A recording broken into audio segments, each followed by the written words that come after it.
Summer's going to be here soon, so let's have a pool party.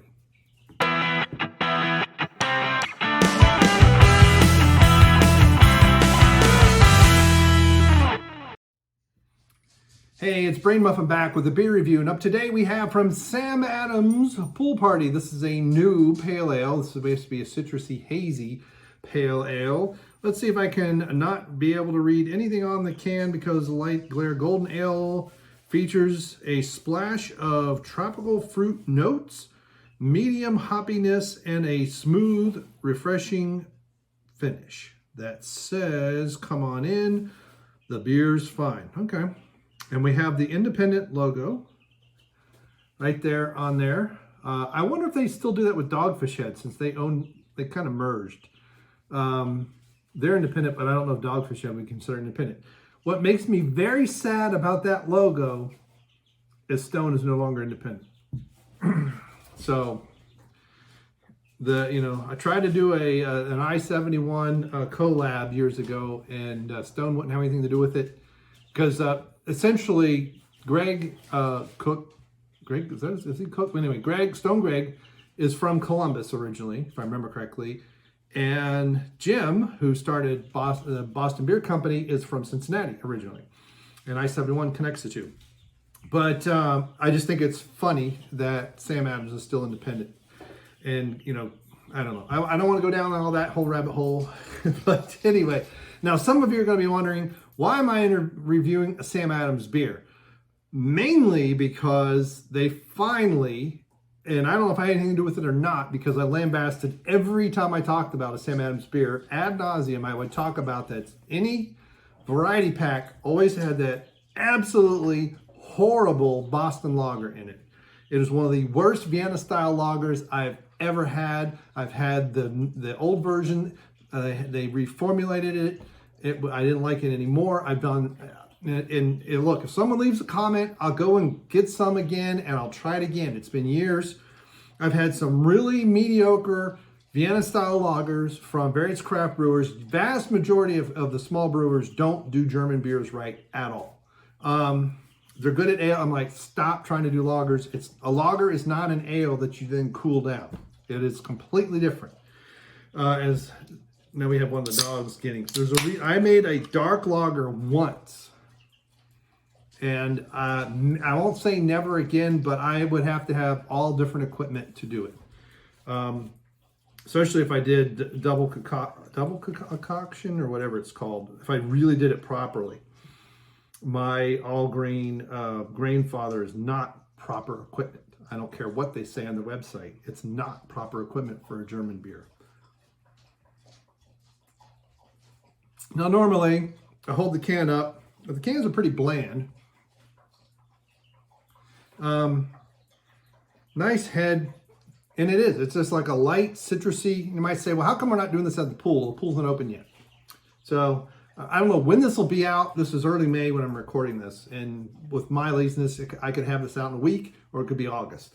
So, I don't know. But I've had it sitting out. It kind of annoys me that everything's in cans now because I can't reuse them like I did the bottles. But there is a hint of bitterness that I'm guessing is because it's still kind of cold. And I mean, you can see the foam there. Now, this is a Sam Adams official glass. It's an old one. The other one got broken.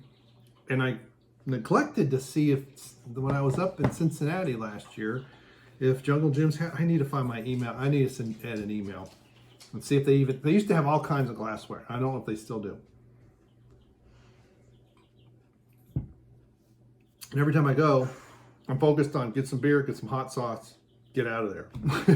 I have other things to do. I could get lost in there for days. I probably did back in the day.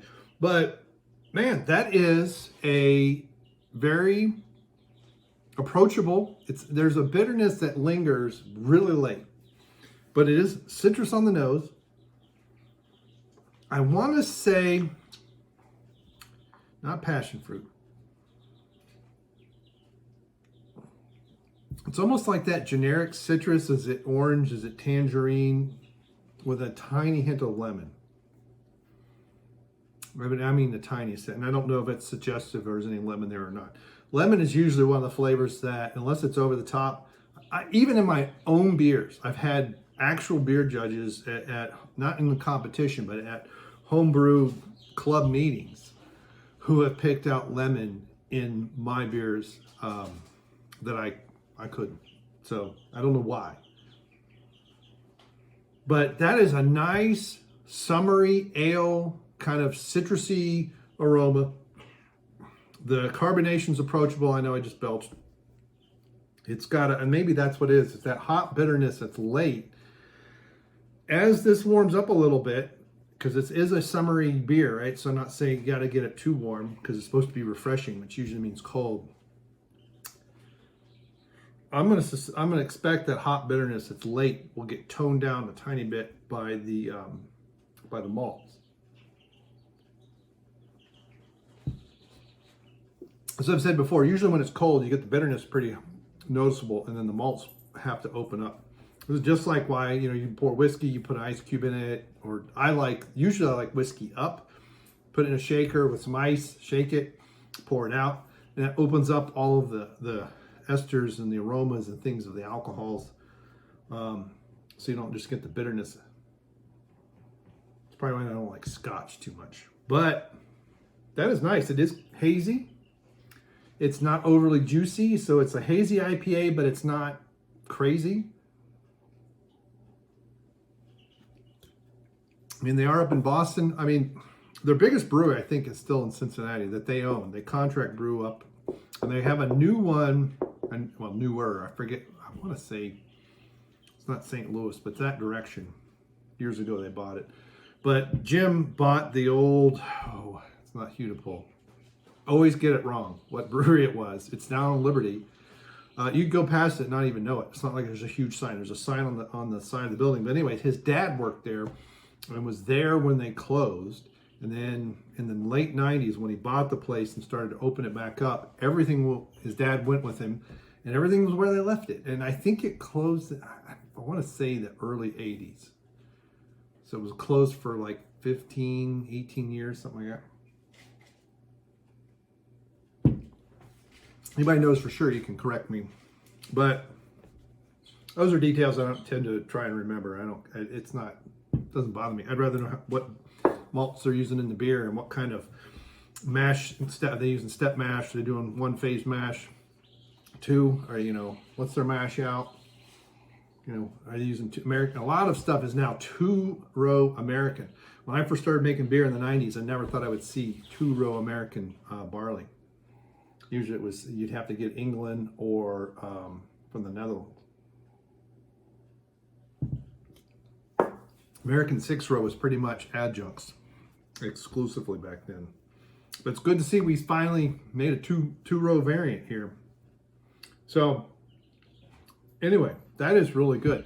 That is, and I'm using my phone, so I can't check into Untapped. I'll have to do it later. But I mean, I've had some better ones. Better summery beers. If I was to nitpick, that bitterness is kind of distracting. It could be a little bit sour, but that's a real nitpick. I'm not going to deduct to that. The refreshing side of sour, not pucker your lips. But I mean, for Boston, for Boston Beer Company, that's decent. I mean, for Sam Adams, that's decent. They have some really good beers, but a lot of their stuff is just kind of, it's not clinical. It just doesn't try to be any more than what it is. But that's, I'm hem-hawing because I'm going between 7.5 and an 8. And I can't believe I'm saying that about Sam Adams, just out run-of-the-mill beer. I mean, their Imperial stuff was really good. Golden Pilsner and Imperial Pilsner, I know what I said 8 minutes ago when I started this video.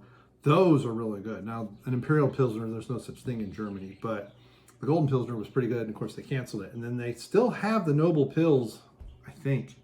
And maybe I'll try a can of that sometime, if I can get, or a bottle.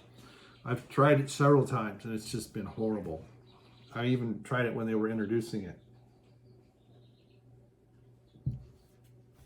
To me, it's a lot like Festina Pesh from Dogfish Head. It's too much of a good thing, and they're kind of like, let's push the envelope, and then they just blow it out. And that's and I like sour beers, and I hate that one. God, it's awful.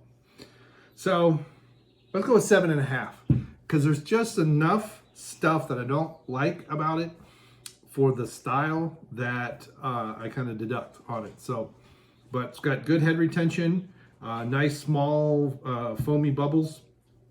I don't know if it's Bright Tank or they naturally do it and then can it. No idea. Sometimes it's noticeable, but this one doesn't seem to be. I mean, it's like, you know, it's like looking at pancakes as they're cooking on the top before you flip them. It's got a decent haze, but man, it's almost like a bitter grapefruit. And maybe that's the citrus, I don't know, but that is distracting to me. So there you go. Have you tried, what are we doing? This is Pool Party. And I've just started drinking tonight. This is crazy. Have you tried Pool Party from Sam Adams? Is it good, bad? It's brand new. You like it, not like it? There's something else in the pack that you'd rather see me review. Let me know in the comments below. Thanks for clicking the like. And please make sure you click the bell icon wherever they moved it this week. Several people have said they don't get notifications, even though they're subscribed. I have noticed this on channels that I'm subscribed to myself, where I've had to go click the bell icon off and then turn it back on.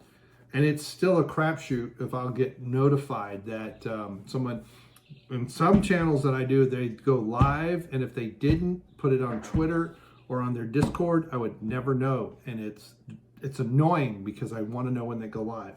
So please make sure you do that, because I wouldn't want you to miss, because I have been very sporadic and I have no clue when I'm going to get back to any kind of a regular schedule. I'm just glad to be recording, even though I'm very long-winded. Thank you for stopping by, and we will see you. Goodbye.